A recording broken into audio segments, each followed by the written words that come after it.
இருக்கிறவரும் இனியவருமாகிய இயேசுவின் நாமத்தில் உங்கள் யாவருக்கும் என் அன்பின் வாழ்த்துக்கள்.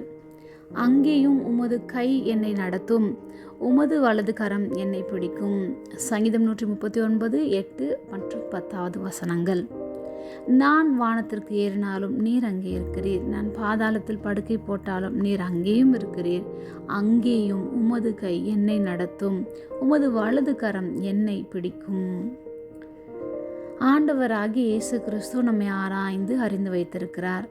அவரே சர்வ ஞானி, சர்வ சிருஷ்டிகர், சர்வ வியாபி, சர்வத்தையும் அரசாளுபவர். நம்முடைய நினைவுகளும் நம்முடைய வழிகளும் அவருக்கு மறைவானது அல்ல. நம்முடைய உள்ளம் திரியங்களையும் ஆராய்ந்து அறிந்திருக்கிறார். நம் வாயில் சொல் பிறவாததற்கு முன்னே அதையெல்லாம் அவர் அறிந்திருக்கிறார். ஒருவேளை இந்த நாளிலும் உங்களுடைய சூழ்நிலை மற்றவர்களிடம் சொல்லக்கூடாதபடிக்கு மிகவும் வேதனைக்குரியவைகளாக இருக்கலாம்.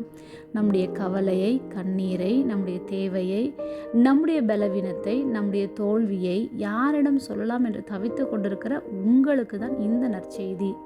அவர் உங்களை ஆராய்ந்து அறிந்து வைத்திருக்கிறார். இதை நீங்கள் அறிந்து கொண்டால் மற்ற காரியங்களை குறித்து ஆராய்ச்சி செய்வதை நிறுத்திவிட்டு அவரையே ஆராதிக்க ஆரம்பித்து விடுவீர்கள். தேவனாகிய கர்த்தர் ஒவ்வொருவருக்கும் அவரவர்களுடைய வழிகளுக்கும் செய்கைகளுக்கும் பலன்களுக்கும் தக்கதாக கொடுக்கும்படிக்கு பரிசுத்த ஆவியானவர் நம் இருதயத்தை சோதித்து அறிந்திருக்கிறார். தாவீது சொன்னது போல வானம், பாதாளம், சமுத்திரத்தின் கடையாந்தரங்கள் இந்த 3 இடங்களிலும் இருந்து தேவனிடத்திலிருந்து மறையவோ தப்பிக்கவோ முடியவில்லை.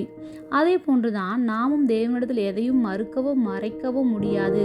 அவரது கை நம்மை நடத்தும், அவரது வலது கரம் நம்மை பிடிக்கும்.